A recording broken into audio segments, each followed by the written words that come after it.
오늘 말씀을 통해 우리 찬양했던 것처럼 모든 시련과 환난 속에서도 주님만을 바라보고 나가는 천국의 나그네 되기를 소원합니다. 철로 역정들 다 한 번씩은 읽어보셨죠? 철로 역정은 기독교에서 영향력이 있는 고전 중에 하나입니다. 아마도 그 제목으로 보면 성경 다음으로 많이 팔린 책이라고 그렇게 이야기를 합니다. 이 책은 당시 기독교인들의 삶을 순례의 여정으로 잘 묘사해 놓았는데, 오늘날 이 책을 접하는 기독교인들의 삶과도 겹치는 부분이 있어 우리의 삶에 어려움이 있을 때 그 책을 펼쳐보고 또 주님 앞에 기도해서 영감을 받기도 합니다. 책의 내용 중에는 허영의 도시에서 박해받는 그리스도인들에 대한 이야기가 나옵니다. 어렴풋이 기억나시죠? 그런 게 있었겠지 이런 정도로. 도시를 지나는 허영의 도시를 지나는 순례자들을 사람들은 바보 취급하고 멸시를 했습니다. 그 이유는 먼저 첫 번째로 순례자들은 사람들과는 다른 옷을 입고 있었다고 합니다. 두 번째로는 순례자들은 그 사람들과는 전혀 다른 종류의 언어를 사용하고 있었다고 합니다. 그러니까 영어를 쓰고 한국어를 썼다라는 것이 아니라 다른 퀄리티의, 다른 질의 이야기들을 했다라는 것이죠. 세 번째로 순례자들은 전혀 다른 가치관, 다른 시각을 가지고 있었습니다. 허영의 도시의 사람들은 모두 화려한 옷을 입고 있었지만 순례자들은 순례에 필요한 실용적인 옷을 입고 항상 하늘나라를 준비하는 말들을 했다는 것입니다. 또 허영의 도시의 시장에는 매우 화려한 사치품들이 많았는데 순례자들은 자신의 보화가 있는 곳은 이곳이 아니라며 그것이 신기하다고 하여 쳐다보는 눈길조차도 주지 않았습니다. 성도들이 지금보다 세상에 영향력을 끼치던 시대에는 세상의 가치관을 따르지 않고 세상 사람들의 눈치를 성도들은 보지 않았습니다. 그렇다고 마음대로 막 해도 된다는 얘기는 아니겠죠. 그들은 사람보다 복음을 믿음으로 하나님 나라로 돌아갈 사람들이었기 때문에 그들의 정체성이, 그들이 어디로서부터 왔고 어디로 돌아가야 되는지를 정확히 알고 있었다는 것입니다. 그들이 지나가는 자리에는 세상의 어려움과 아픔이 드러났고 그들은 세상의 그 어려움과 아픔 속에 눈물 흘리며 주님의 사랑을 찾아 나갔던 것입니다. 여러분, 우리가 이 땅에서 진정한 그리스도인으로 살아가려면 철로 역정에서 묘사하고 있는 이런 순례자의 삶을 살아야 합니다. 왜 그렇습니까? 존 버년의 철로 역정에서 나오는 주인공처럼 우리는 모두 이 세상을 떠나야 할 존재고 주님을 만나야 할 천국의 나그네들이기 때문입니다. 광야의 고된 삶 속에서 용기 있는 천국 나그네의 순례자의 길을 걸어가기 위해 우리는 오직 예수 그리스도라는 그 한 분만을 믿음의 눈으로 바라보고 또 그 눈을 크게 뜨고 거기에 집중하며 살아야 합니다.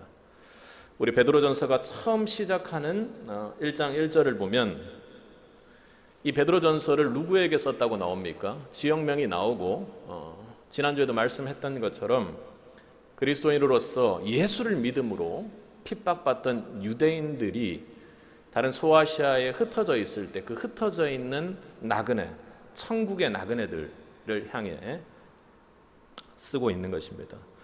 오늘 17절에도 지금 권면하기를 하나님께서 판단하시되 너희의 나그네로 있을 때를 두려움으로 지내라고 나그네라고 이야기를 하죠. 나그네라는 것은 어떤 것입니까? 자신이 돌아갈 장소가 있는 사람입니다. 단순히 방랑하는 사람들하고는 다르죠. 그들이 본향은, 돌아가야 할 곳은 바로 천국이죠. 오늘 본문에 베드로가 그렇게 천국 나그네의 삶을 살아갈 수밖에 없는 이 시대에 핍박받는 소아시아에 흩어져 있던 그 천국 나그네들을 향해 어떤 삶을 살아야 되는지를, 시련과 고난 속에서도 어떻게 살아나가야 되는지를 오늘 본문 말씀을 통해 강력하게 권면을 주고 있습니다. 이것은 단순히 그 당시에 흩어진 나그네들에게만 주는 말씀이 아니라 오늘 이 땅을 살아가는 천국 나그네인 저와 여러분에게 주는 말씀일 것입니다. 우리는 핍박받고 환난 속에서도 어떻게 천국 나그네로서의 삶을 살아가야 할까요? 먼저 첫 번째로 순례의 길을 떠나는 천국 나그네는 거룩한 삶을 살아내야 합니다. 우리 14절과 15절을 함께 읽겠습니다. 너희가 순종하는 자식처럼 이전 알지 못할 때에 줬던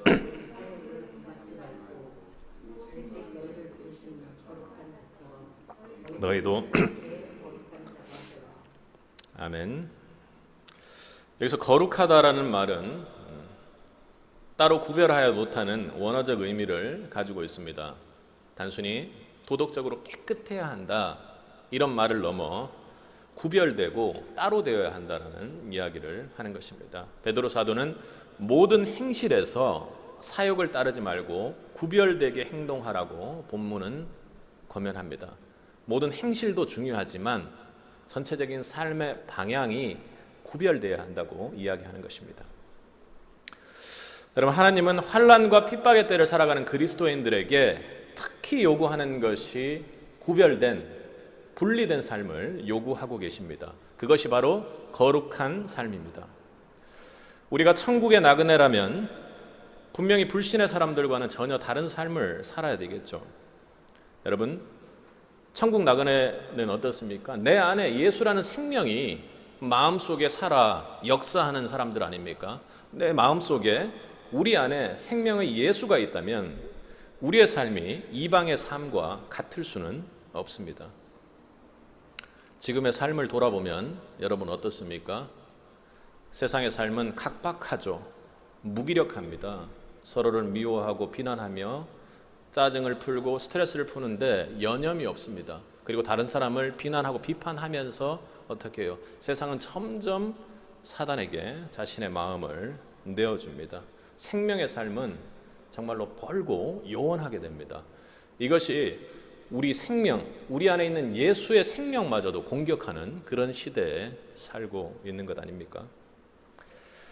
그런데 여러분, 마지막 환난의 때의 사람들은 어땠습니까? 언제나 그랬습니다. 하나님 앞에 있지 않고 예수를 믿지 않았던 사람들은 어떻게 해요?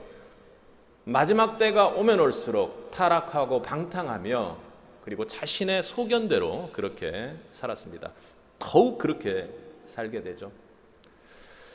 역사적으로 그렇게 큰 전 세계에 이런 전염병이 돌고 났을 때는 향락의 시대, 방탕의 시대가 온다고 합니다. 너무나도 억눌려 있었고 너무나도 닫혀 있었기 때문에 그런 삶으로 간다라는 게 논리적으로는 이해가 됩니다. 그에 대해서 베드로전서도 이야기를 하고 있는데 한번 살펴보겠습니다. 4장 4절을 한번 읽어보겠습니다. 함께 읽겠습니다. 이러므로 너희가 저희와 함께 그런 극한 방탕에 다름질하지 아니하는 것을 저희가 이상히 여겨 비방하나. 어떻습니까? 베드로 전서에서 지금 이야기하는 것이 너희가 저희와 이렇게 이야기를 하죠. 너희가 누굽니까? 지금 천국 나그네들입니다. 흩어져 있는 나그네들, 예수 그리스도를 생명으로 가지고 있는 자들. 그런데요, 저희들은요, 방탕의 극한의 방탕을 달려가는 사람들이랍니다. 그런데 어떻게 해요? 그들이 오히려 우리를 비방한다고 합니다. 이게 뭡니까? 바로 거룩한 삶입니다.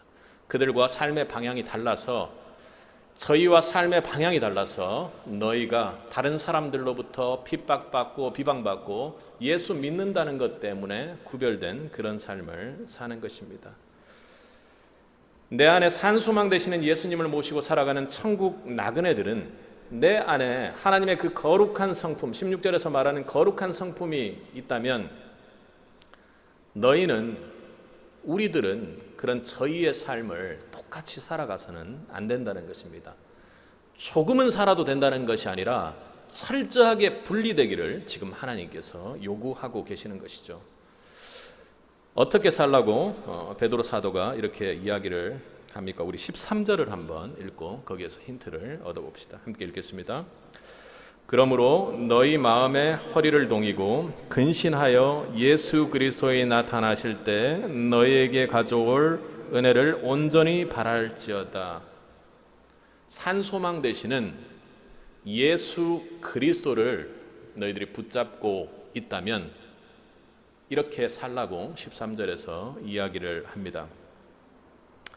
당시 그들은 핍박받는 상황에 그럼에도 불구하고 어떻습니까? 거룩한 행실 그리고 하나님께서 심판하실 수도 있다라는 생각을 하면서 두려운 마음으로 그렇게 살아가라고 하는데 세 가지로 이야기를 하지 않습니까? 먼저 첫 번째로는 어떻게 해요? 허리를 동이라고 합니다. 허리를 동이는 게 어떤 것입니까?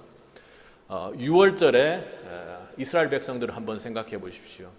당장이라도 하나님께서 우리를 구해내고 이동 명령을 해주실 수 있기 때문에 고기를 먹고 밥을 먹는 상황 속에서도 언제든지 출발할 수 있는 준비를 하고 허리를 동이는 것입니다. 허리를 동인다는 것은 중요한 일을 앞두고 다른 중요하지 않은 일을 함에 있어서도 중요한 일이 언제든지 일어날 수 있다라는 긴박성을 가지고 준비하는 태도를 말합니다. 세상은 준비하지 않습니다. 내일이 어떻게 될지 모르고 준비하지 않는다는 것이죠. 여러분들의 삶은 어떤지요? 만약에 알코올 중독자가 술을 너무나도 좋아하는 사람에게 어떻게 해요? 조금씩 술을 끊어가라고 하면 되겠습니까? 아니요. 완전히 분리된 삶을 긴박하게 요구한다라는 것입니다. 오늘 베드로 사도는 우리의 삶의 태도가 미래에 대한 불확실함이 아니라 다시 오실 그 주님에 대한 긴박성과 확실함을 가지고 준비하는 자세로 살아간다고 하는 것입니다. 여러분의 삶 속에 가장 중요하게 생각하는 부분, 긴박하게 생각하는 부분은 무엇인지 돌아보았으면 좋겠습니다. 두 번째로 이야기하는 것은 뭡니까? 근신하라는 이야기입니다. 근신하라는 말은 원어로 보면 술 취하지 말라는 말과 비슷한 얘기입니다. 이건 에베소서에 보면 술 취하지 않으면 어떻게 해야 돼요? 성령으로 취하라는 거죠. 성령 충만하라는 이야기와 같은 말입니다. 성령은 우리에게 중도는 아니지만 극단으로 치우치지 않는 절제를 알려줍니다. 한쪽으로 치우쳐서 막 위태위태한 그런 모습을 보여주는 것이 아니라 균형을 잡고 이 삶 속에서도 나아갈 방향을 정확히 알려준다는 것입니다. 정치적으로 극단을 달려야 하는 세상, 그리고 이데올로기적으로도 내가 어디로 나가야 될지 모르기 때문에 무엇이든지 옳다고 끝까지 주장하는 그런 상황 속에서 우리는 살고 있습니다. 그런데 베드로 사도가 어떻게 해요? 그렇게 하지 말고 천국 나그네는 네 안에 성령으로 말미암아 성령을 기준으로 삼아 균형을 잡으라고 그렇게 이야기하는 것입니다. 방탕하고 포기하고 하는 것이 아니라 성령이 인도하는 대로 기준을 잡아 살아나가라는 것이죠. 그리고 세 번째로 참 은혜가 되는 말입니다. 어떻게 해요? 예수 그리스도에 나타나실 때 너희에게 가져올 은혜를 온전히 바라라고 그렇게 말합니다. 당시에는 예수 그리스도가 다시 올 것을 믿지 않았습니다. 믿지 않는 사람들이 엄청 많았습니다. 왜 그래요? 말세에 다가오면 다가올수록 자신이 방탕하고 자신이 원하는 대로 자신의 소견대로 살기 위해 예수님이 다시 오셔서 우리를 심판하실 것이라는 것을 믿지 않고 오히려 조롱하는 것이죠. 그러다 보면 어떻습니까? 진짜 안 오시는 것 아닌가? 라는 생각을 마음속에 가지게 되는 것이죠. 근데 오늘 본문은 어떻게 이야기합니까? 온전히 바라라고 이야기하는 겁니다. 왔다 갔다 하지 말고 중간에 끊었다가 내가 바쁠 때는 일단 주님이 조금 있다 오신다고 생각하지 말고 언제든지 당장이라도 오실 것을 지속적으로 바라보라고 이야기하는 것입니다. 그리고 또한 베드로 사도가 하는 이야기 중에서 더욱 은혜가 되는 것은 무엇이냐면 하나님께서 어떻게 해요? 너희에게 예수 그리스도 나타나실 때 너희에게 가져올 은혜를 바라라고 하는 것입니다. 은혜가 오지 않는 것이 아니라 우리는 예수 믿는 자로서 구원받았기에 우리에겐 심판이 있는 것이 아니라 주님께서 다시 오셔서 기뻐하시고 안아주시고 구원해 주신다라는 그 은혜를 온전히 바라라고 그렇게 이야기하고 있는 것입니다. 여러분, 우리가 마지막 때 세상과 구별된 삶을 산다라는 것이 오늘 베드로 사도는 어떻게 해요? 긴박하게 준비하라는 것입니다. 균형을 잃고 흔들리지 말고 성령 안에서 균형 잡고 살아가라는 것이죠.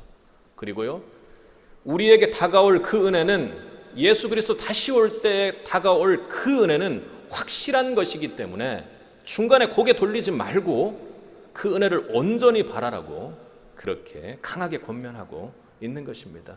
우리 어떻게 해야 돼요?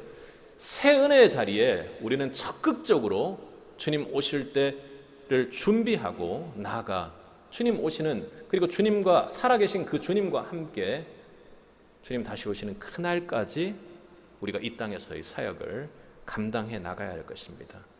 천국 나그네로서의 삶은 마지막 때 세상과 구별된 삶을 적극적으로 살아내야 한다는 것입니다. 마지막 때 여러분의 삶은 어떻습니까? 한 가지만 이야기를 해도 그렇습니다. 근신하라는 말, 근신이 잘 안 됩니다. 절제가 안 돼요. 방탕도 안 되고요. 그리고 다른 사람 비판하는 것도, 다른 사람을 판단하는 것도 잘 안 됩니다. 그리고 다른 사람을 미워하지 말라 그랬는데도 잘 안 됩니다. 그런데 만약에 내가 지금 나그네로서의 삶을 살고 있고 천국 나그네로서 순례의 길을 떠나면서 그 자리 하나하나가 선교지라고 한번 생각해 보십시오. 거기에서 짜증내고 있겠습니까? 절제하지 않고 포기하고 있겠습니까? 그 자리에서 쟤네들은 어떻게 저렇게 살 수가 있냐 하고 그 복음 전하는 장소에서 그들을 비난하겠습니까? 그렇지 않다는 거죠. 천국 나그네로서의 삶이 여러분 삶 깊숙이 자리 잡을 수 있기를 주님의 이름으로 간절히 소원합니다. 두 번째로 천국 나그네, 순례의 길을 떠나는 그 천국 나그네는 참된 믿음의 삶을 살아야 합니다. 우리 17절을 보면 어떻게 이야기하냐면요, 사람의 행위대로 판단하시는 자를 너희가 어떻게 부른다고요? 아버지라고 부른다고. 그러니까 행위대로 판단하시는 하나님을 아버지라고 부르는 그 사람들이 바로 천국 나그네들의 신분이라는 것입니다. 그렇기 때문에 우리가 이 천국 나그네로서의 순례의 길을 다닐 때는 두려운 마음으로 살라고 이렇게 이야기하죠. 여러분, 그런데 어떻게 우리가 하나님을 아버지라고 고백하게 되었습니까? 어떻게 아버지라고 고백하게 되었죠? 우리 21절을 한번 읽어보도록 하겠습니다. 함께 읽겠습니다. 너희는 저를 죽은 자 가운데서 살리시고 영광을 주신 하나님을 그리스도로 말미암아 믿는 자니 너희 믿음과 소망이 하나님께 있게 하셨느니라. 어떻게 해요? 죽은 자 가운데서 살리시고 영광을 주신 하나님을 그리스도로 말미암아 믿는 자라고 이렇게 이야기를 합니다. 그래서 그리스도로 말미암아 믿고 우리가 하나님을 아버지라고 고백하고 있다라는 것이죠. 그들은 예수 그리스도를 통해 하나님을 믿고 하나님을 아버지라고 소망을 두는 그런 천국의 나그네들입니다. 그들의 소망이 어디에 있어요? 이 땅에 있는 것이 아니라 아버지라고 부르는 하나님께 있다라는 것입니다. 그것이 예수 그리스도로 말미암아 됐다라는 것을 오늘 베드로 사도는 강조하고 있는 것입니다. 당시 상황들을 고려해 보면 왜 이것을 강조하는지 여러분들이 조금 느끼게끔 말씀을 드려보면, 그 당시에는 예수 그리스도를 믿는다는 것은 생명과 직결되는 일이 아니겠습니까? 그리고 또 유대인들은 어떤 어려움에 노출되어 있냐면요, 같은 유대인들이 그렇게 유대인 그리스도인들을 로마에 고발하고 처형될 수 있도록 그렇게 고자질을 했다고 합니다. 충분히 이해가 가죠. 우리나라 어떤 일제시대라든지 이럴 때 보면 배교하고 배반해서 자신의 이익을 취하는 사람들이 있게 마련이죠.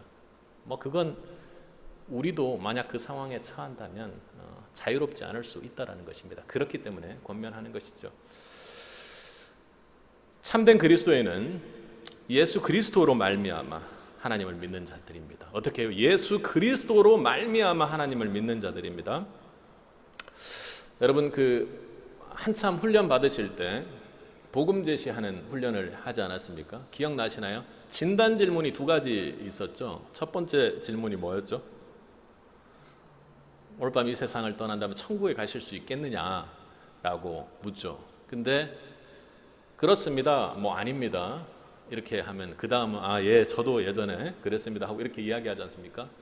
그런데 천국 가실 수 있겠어요 하면 네, 있습니다 이렇게 하는 분들이 있어요. 그럼 그 다음 질문 뭐 하죠?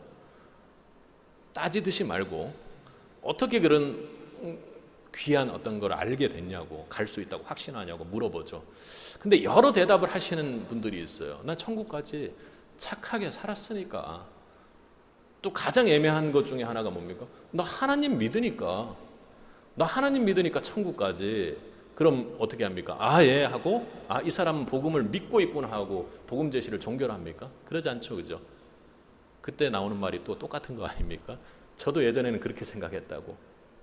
그러고는 어떻게 해요? 우리가 예수 그리스도로 말미암아, 예수 그리스도를 믿음으로 말미암아, 내가 예수 그리스도를 구주로 고백함으로 말미암아 믿어야만 천국에 갈 수 있다고 그분이 속상하지 않게 이야기하는 것이 복음 제시 아닙니까? 그렇게 우리는 예수 그리스도로 말미암아 하나님을 믿는 사람들이라는 것입니다. 다른 것이 아니라 오로지 예수 그리스도로 말미암아. 그냥 하나님만 믿으면 천국에 갈 수 있는 길이 없다고 이야기하는 것이죠. 다른 길을 통해서 가는 하나님은 없다고 성경이 말하고 있지 않습니까? 여러분, 대표적으로 예수 그리스도로 말미암지 않고 하나님을 믿은 대표적인 사람이 누굽니까? 신약의 바울이 아닙니까? 바울이 하나님을 믿기를 지금 저희가 예수 그리스도를 통해서 믿는 것보다 훨씬 열정적이었습니다. 그죠? 예수 그리스도를 통해서 믿지 않았습니다. 그런데 그렇게 열심내는 바울을 향해서 예수님께서 다메섹 도상에서 만났을 때 바울에게 뭐라고 얘기했습니까? 왜 나를 핍박하냐고. 하나님을 그렇게 열심으로 믿는데도 왜 나를 핍박하냐고 예수님께서 그렇게 말씀하셨습니다. 여러분, 우리 18절을 한번 읽어보도록 하겠습니다. 함께 읽겠습니다. 너희가 알거니와 너희 조상의 유전한 망령된 행실에서 구속된 것은 은이나 금같이 없어질 것으로 한 것이 아니요 19절입니다. 오직 흠없고 점없는 어린 양 같은 그리스도의 보배로운 피로 한 것이니라. 아멘. 바울도 마찬가지고 천국 나그네로서, 사울이 아닌 바울도 마찬가지고 천국 나그네로서 우리의 믿음의 삶은 예수 그리스도의 보혈로 말미암아, 예수 그리스도의 음성으로 말미암아, 예수 그리스도의 그 영적 체험으로 말미암아, 예수 그리스도와 함께 연합되는 것으로 말미암아 시작되었던 것입니다. 교회에 나오면서 단순히 복음 제시를 그냥 받았다고 해서 또 직분 때문에, 저처럼 어떤 직분을 목사 안수를 받고 했기 때문에 여러분 예수 그리스도로 말미암아 믿는 것이 아니죠. 참된 의미의 믿음의 삶은 예수 그리스도의 흠없고 점없는 어린 양, 그 예수 그리스도의 보혈로 말미암아 유전된 망령된 그 행실로부터 구속의 역사를 체험하고 우리가 영적으로 연합될 때 시작되는 것입니다. 18절에 보면 구속됐다는 말을 여러분들이 잘 아시죠? 근데 이게 그 성경 본문에서 구약과 신약에서 구속되었다는 말이 좀 다르게 쓰여지고, 특히나 오늘 이 18절에서 이야기하는 말은 리트로라는 말을 씁니다. 그러니까 이건 뭐냐면 속전을 하기 위해서 노예시장을 들어가고 그리고 또 사서 노예시장에서 나온다라는 그런 구속이라는 용어를 헬라어로 많이 성경 본문에서 신약에서 씁니다. 그런데 여기서는 그 속전을 치르고 나서 자유를 선포하는 대속을 말합니다. 추가적인 거죠. 그러니까 어떻게 해요? 오늘 본문에서 18절에서 말하는 것을 정확히 읽으면 유전한 망령된 행실에서 값을 치르고 사서 거기에서 완전히 벗어났다는 자유를 선포해 주었다라는 것이 오늘 본문의 말씀입니다. 무엇으로 말미암아서요? 오직 흠없는 어린 양의 보혈로 말미암아 망령된 그 유전된 행실에서 완전히 벗어난 사람들이 천국 나그네의 모습이라는 것입니다. 그런데 여러분, 천국 나그네의 삶을 살아가면서도 여전히 망령된 현실을 쫓아 살아가는 안타까운 사람들이 있습니다. 여기서 망령된 행실이 무엇이겠습니까? 헛된 것, 흠 있는 것, 우리가 쫓아가서 결국 마지막에는 없어질 것들을 쫓아가는 사람들입니다. 오늘날 우리의 사회에는 어떻습니까? 여전히 크리스찬이라고 하면서도 우상 숭배하고 미신을 마음속에 좀 믿는 사람들이 또 있습니다. 그리고 어때요? 우리 육신의 생명을 영원히 살 수 있는 방법이 무언가 있을 것이라고 생각해서 돈 있는 자들이 모여서 영원한 생명을 탐구하기도 합니다. 돈을 벌면 행복할 것이라고 생각하고 죽도록 돈을 법니다. 그리고는 어떻게 해요? 모든 행복의 요인들을 다 남겨둔 채 죽어버리는 그런 삶을 안타깝게도 살죠. 세속적인 욕망, 그리고 나그네로서, 천국 나그네로서의 삶이 아니라 어딘가 내가 갈 곳이 어딘지를 잘 모르고 방랑하며 좋은 곳이 있으면 거기에 머물러야겠다고 방랑하는 천국 나그네로서의 삶이 아니라 방랑자의 삶을 살아간다는 것이죠. 이런 사람들의 특징이 뭡니까? 예수를 믿으면서도 예수 그리스도로 말미암아 하나님께로 가지 않고 세상으로 가는 사람들도 있는 것입니다.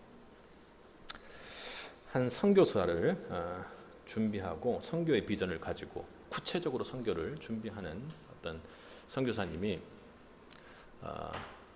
자신이 이렇게 작게 하면서 생활을 이렇게 유지해 나가고 있었습니다.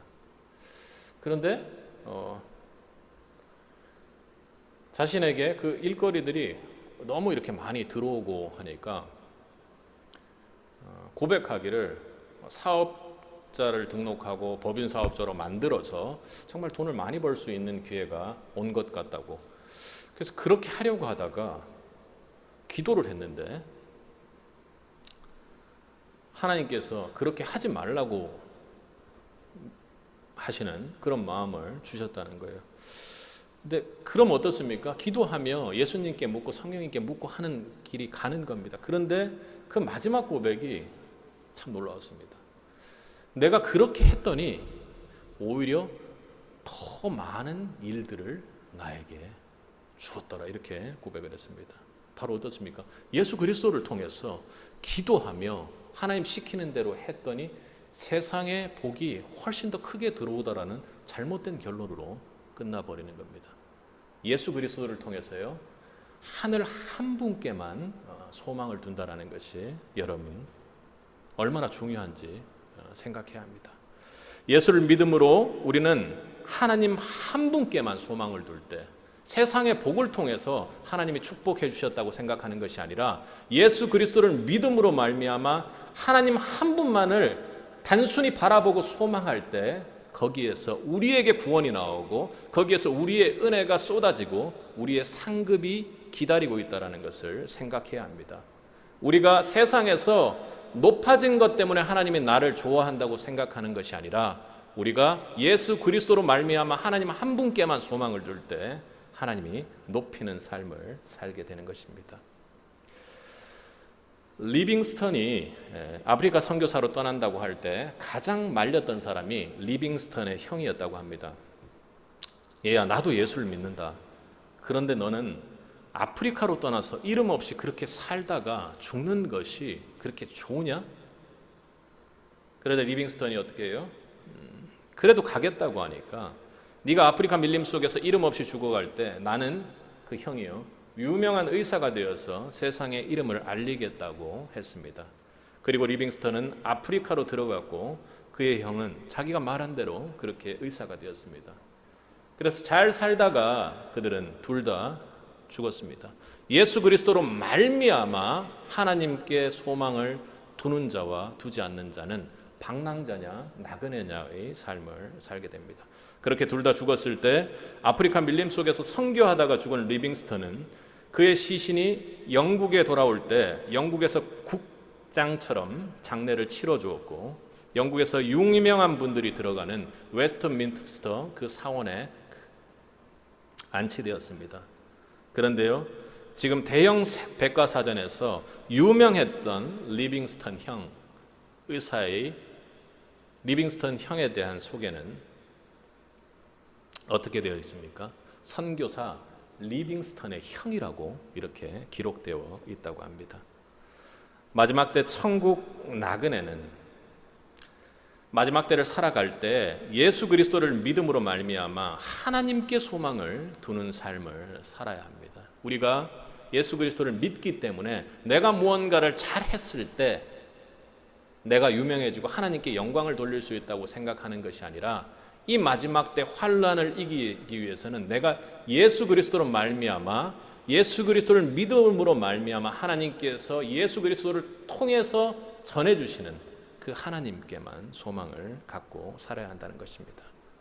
예수 그리스도를 믿는 믿음이 설령 이 땅에서 핍박과 고난과 시련과 낮은 자리를 의미할지라도 그리고 나에게 큰 손해가 될지라도 예수님을 끝까지 믿고 하나님께 소망을 두자고 오늘 베드로 사도가 흩어진 천국 나그네들에게 강력하게 권면하고 있는 것입니다. 여러분, 제가 소망하기는 예수 그리스도를 통해 여러분들이 하나님을 믿고 있다고 생각합니다. 확신합니다. 근데 중요한 것은요, 천국 나그네라면 아무리 힘든 일이 있을지라도 예수 그리스도를 통해 하나님만 소망하기를 바라는 것입니다. 예수 그리스도를 통해 하나님 플러스 알파로 소망하는 자가 아니기를 바랍니다. 저와 여러분이 예수 그리스도로 말미암아 여러분 믿음 가운데 오로지 하나님 한 분만 마음에 충만한 그 은혜가 있길 주님의 이름으로 축복합니다. 세 번째로 순례의 길을 살아가는 천국 나그네의 삶은 뜨겁게 사랑하는 삶입니다. 그러니까 천국 나그네는 순례의 길에 뜨겁게 사랑하며 살아나가야 한다는 것이죠. 어떤 중년의 남자가 임종을 맞이했습니다. 곁에 서 있는 아내를 향해 말합니다. 여보, 미안해요. 내가 고생만 시키고 더 잘해주지 못해서 미안해요. 그리고 눈을 감았다고 합니다. 또 어떤 자녀가 어머니의 묘비 앞에 와서 이렇게 말합니다. 엄마, 살아계실 때 속만 썩여드려서 정말 죄송해요. 결혼하고 애를 낳고 나니 엄마의 희생과 사랑을 이제 제가 좀 알겠습니다. 내가 조금만 일찍 철이 들었었다면 효도했을 텐데 불효자를 용서해 주십시오. 또 어떤 부모가 자녀가 먼저 세상을 떠난 후에 하늘을 보고 눈물을 쭉 흘리면서 말합니다. 아빠가 바쁘다는 핑계로, 형편이 어렵다는 핑계로 내가 그렇게 원하던 것을 도와주지도 못하고 들어주지도 못했구나. 그때 내가 빚을 내서라도 내 중요한 시간을 내서라도 너를 뒷바라지 해주었다면 후회하지 않았을 텐데. 여러분 어떻습니까? 여러분과 가까운 사람, 여러분 곁에 있는 사람에게 후회 없이 그렇게 사랑하고 계신지요? 여러분 어떤지 궁금합니다. 오늘 본문 베드로의 사도도 환난의 때 천국 나그네들에게 권면합니다. 어떻게 해요? 22절을 함께 읽겠습니다. 너희가 진리를 순종함으로 너희 영혼을 깨끗하게 하여 거짓 없이 형제를 사랑하기에 이르렀으니 마음으로 뜨겁게 피차 사랑하자. 아멘. 마음으로 뜨겁게 피차 사랑하자 이렇게 이야기합니다.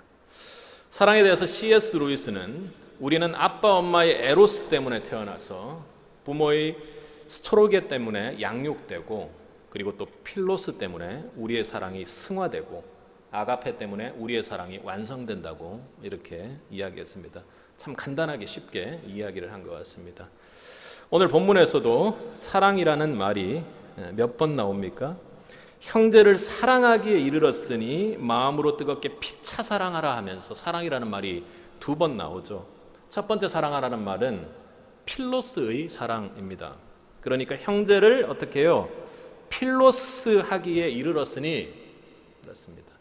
사랑의 처음은 친구처럼 어떻게 해요? 가볍고 그리고 내 모든 것을 이야기하고 교제하며 그렇게 시작합니다. 여러분도 친구가 있으시죠? 그리고 두 번째 사랑하는 것은요, 그렇게 사랑하기에 이르렀으니 마음으로 뜨겁게 피차 아가페 사랑하라라고 이야기하고 있는 것입니다. 주님의 마음으로 뜨겁게 어떻게 해요? 필로스의 사랑으로 형제처럼 그렇게 사랑을 시작했지만 너희의 사랑이 지금 이 환난의 때를 이기기 위해서는 어떻게 해요? 아가페의 사랑으로 완성되기를 바란다고 그렇게 이야기하는 것입니다.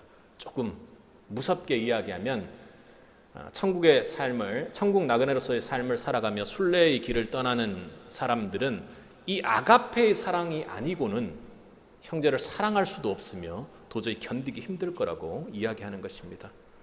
베드로는 필로스의 사랑을 아가페의 사랑으로 승화시켜 이루어가라고 지금 권면하고 있는 것입니다. 왜요? 23절에 보면은 뭐라고 이야기를 합니까? 너희가 거듭난 것은 썩어질 씨로 된 것이 아니고 썩지 아니할 씨로 된 것이고, 그리고 그 씨를 통해 그들이 한 형제가 되었다고 합니다.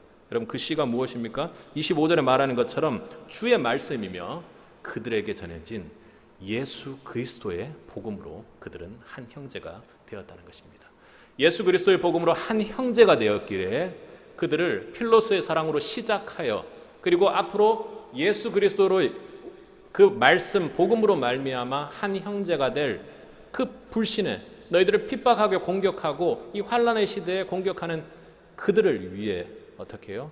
내가 준 그 아가페의 사랑으로 승화시켜 나가라고 권면하고 있는 것입니다. 당신은 로마 핍박의 시대이고 순교의 상황에서 복음 안에 서로 사랑을 행한다라는 것 쉬운 일이 아닙니다. 자기 하나 간수하기가 힘든 일이고요. 형제를 바라보며 사랑한다라는 것도 사실 현실적으로 쉬운 일이 아니었을 것입니다. 또 그리고 앞서 이야기했던 것처럼 배교해서 오히려 그들을 로마 당국에다가 처형될 수 있도록 고자질하고 고소하는 사람들이 있었습니다. 예수 이름으로 사랑한 것보다 어찌 보면 그들의 배교가 더 이해될 만한 상황이기도 합니다. 현실적으로는요. 예수 믿는 자를 드러내는 것조차도 생명을 거는 것이었기에 사랑하라라는 말은 정말로 쉽지 않은 일입니다. 그러나 베드로는 어떻게 해요? 더욱 뜨겁게 피차 사랑하라고 권면합니다. 그것이 어떤 것입니까? 미국 대학가에 그 한 할머니가 있었다고 합니다. 그래서 이제 크리스찬으로서의 그 삶도 이렇게 이제 마감할 때가 된 거라고 생각하고, 어떻게 다른 사람들을 하나님께서 은혜를 주셨으니까 도울 길이 없을까 이렇게 고민을 많이 했다고 합니다.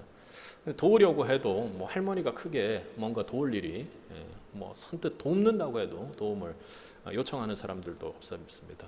그래서 다른 곳에 물을 데가 없어서 주님께 기도하며 물었던 것이죠. 그랬더니 주님께서는 네가 살고 있는 곳이 대학가인데 어떤 대학에 가면 미국이니까 외국에서 공부하러 온 친구들이 많아서 고향을 그리워하면서 혼자 지내는 그런 쓸쓸하고 외로운 친구들이 많다고 그렇게 해서 그 말씀을 듣고 주님의 음성을 듣고 그 대학에 가서 이렇게 공고를 붙입니다. 이렇게 해서 언제든지 차를 마시러 뭐 어떤 요일을 정해가지고 첫 주에는 2명이 왔고, 그렇게 해서 약 6년간 그렇게 티타임을 그쪽 학생들, 그러니까 외국에서 공부하러 온 학생들과 티타임을 가지면서 그렇게 시간을 가졌다고 합니다. 그가 장례식을 열었을 때 그의 장례식장에는 그렇게 티타임을 함께 가졌던 학생 70명이 거기에 참가했다고 합니다. 그들은요, 그 할머니를 통해 예수 그리스도의 복음을 듣고 예수를 믿는 자로 바뀌었던 것이죠. 한번 생각해 보면 그들이 각 고국으로 돌아갔을 때 70명의 선교사를 파송하는 역할을 이 할머니께서 하신 것이 아닙니까? 우리가 하늘 은혜 프로젝트를 이야기하는 것도 우리의 시작은 매우 미약하지만 바로 우리가 하나님께 묻고 찾아 나갈 때 사랑할 자리, 하나님께서 원하시는 자리들이 분명히 있다는 것입니다. 마지막 때 우리는 열정적으로 주님께 받은 사랑을 나누어야 합니다. 이 할머니 열정적인가요? 할머니가 무슨 힘이 있으시겠어요? 하지만 이 안에 불타는 사랑만은 매우 열정적이었다는 것입니다. 코로나 때 메마르고 우울하고 사랑을 찾기가 참 힘듭니다. 사랑과 재미가 넘치던 아이들도 집단적으로 학교도 가지 못하고 처지게 되죠. 우리 이 시대 천국 나그네로 살아가는 우리에게도 베드로 사도가 지금 강력하게 권면하고 있는 것입니다. 마음으로 피차 뜨겁게 사랑하라고 말입니다. 여러분, 열정적으로 적극적으로 사랑해 나가고 계십니까? 그것이 그들과는 다른 목적지가 있고 행선지가 있는 천국 나그네로서의 삶을 살아가는 우리의 다른 모습입니다. 여러분, 그리고 어떻게 무엇으로 사랑하라고요? 마음으로, 내 마음으로 사랑하지 말고 친구를 사랑하는 그 사랑하는 마음에서 주님께 우리가 받았던 그 아가페의 사랑을 가지고 세상을 향해 적극적으로 사랑하고 나아가라고 권면하고 있는 것입니다. 그러니까 사랑을 하되 의지를 가지고 열정적으로 나아가서 사랑하기 위해 노력하는 삶을 천국 나그네는 살아야 한다는 것입니다. 이 땅에 와 있는 이유가 바로 그것이기 때문이죠. 사랑을 실천하라고 하는 하나님께서 주신 기회 하늘 은혜 프로젝트도 그렇고, 오늘 아침 우리 주님께서 이 말씀을 통해 여러분을 사랑하는 자리로, 피차 뜨겁게 서로 사랑하는 자리로 부르고 계신다라는 것입니다. 여러분의 사랑은 적극적이십니까? 여러분은 지금 이 어려운 때에 그냥 무기력에 빠져 있는 것이 아니라 사랑하기 위해서, 사랑 주기 위해서 적극적으로 열정적으로 달려나가고 있냐고 묻는 것입니다.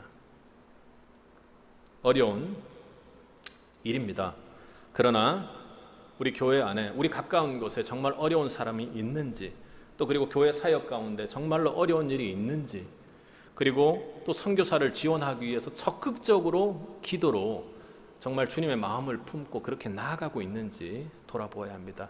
나도 부족하고 나도 무기력하고 나도 힘들지만 몸부림치며 하나님께 도우심을 구하고 마음으로 사랑하게 해달라고, 정말로 이 각박한 마음 가운데 주님께서 주셨던 그 사랑이 정말 열정적으로 뜨겁게 살아올라서 성도를, 그리고 형제들을, 그리고 믿지 못하는 사람들을 향해 피차 뜨겁게 사랑하게 해달라고 우리가 기도해야 할 것입니다. 그럴 때 부족한 중에도 형제 사랑을 위해서 주님께서 명령하시기 위해 의지적으로 결단적으로 사랑하기를 정말 몸부림치는 여러분 안에 하나님께서 그 사랑으로, 성령으로 역사해 주실 것입니다.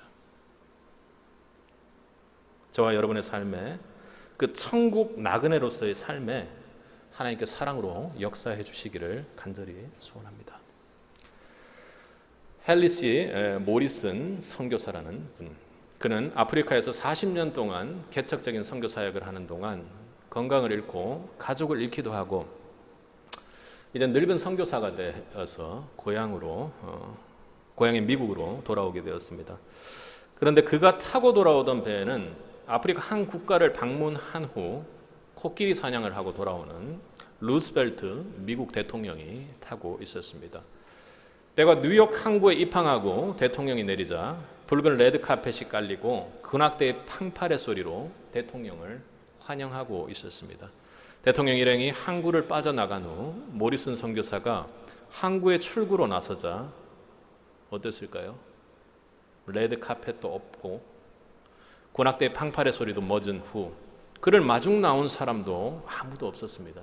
아프리카에서 40년 동안 선교하고 모든 것을 잃고 돌아온, 고국으로 돌아온 그 자리가 말입니다. 그리고 또 마지막으로 또 자극을 준 거죠. 내리려고 하는데 대통령 때문에 기다리고 있었지 않겠습니까? 그래서 이렇게 말했다고 합니다. 주님, 이것이 40년간 아프리카에서 저의 청춘을, 저의 건강을, 그리고 저의 일생을 바친 결과란 말입니까? 하고 그렇게 마음속으로 그렇게 외쳤다고 합니다. 그때 그는 저녁 노을 사이로 말씀하시는 주님의 조용한 음성을 들었다고 합니다. 헨리야, 내 아들아, 너는 아직 네 고향에 돌아온 것이 아니란다. 내가 진짜 너의 고향에 돌아오는 날 레드카펫이 아닌 황금 유리길로 군악대가 아니라 천사들의 나팔 소리와 함께 내가 너를 마중 나오겠다. 여러분 마음속에 여러분은 어떤 사람입니까?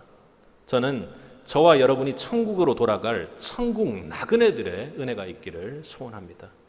여러분이 삶이 세상과 구별되어 핍박받고 미움받을지라도 아버지가 말씀하셨기에 우리는 거룩하고 그리고 흠없는 예수 그리스도의 보혈로 말미암아 그 십자가상에 계시해 주시는 그 하나님께만 소망을 두면서 어떤 시련과 고난이 와도 그걸 만날지라도 천국 나그네로서의 그 순례의 길을 힘차게 떠나기를 소원합니다. 그래야 하나님께서 오늘 이 선교사에게 들려주셨던 그 음성대로 여러분 돌아올 때에 군악대가 아니라 레드카펫이 아니라 하나님께서 준비하신 그 스페셜한 레드카펫 그리고 하나님께서 준비하신 그 나팔 소리를 듣는 우리 모두가 되길 주님의 이름으로 간절히 축원합니다.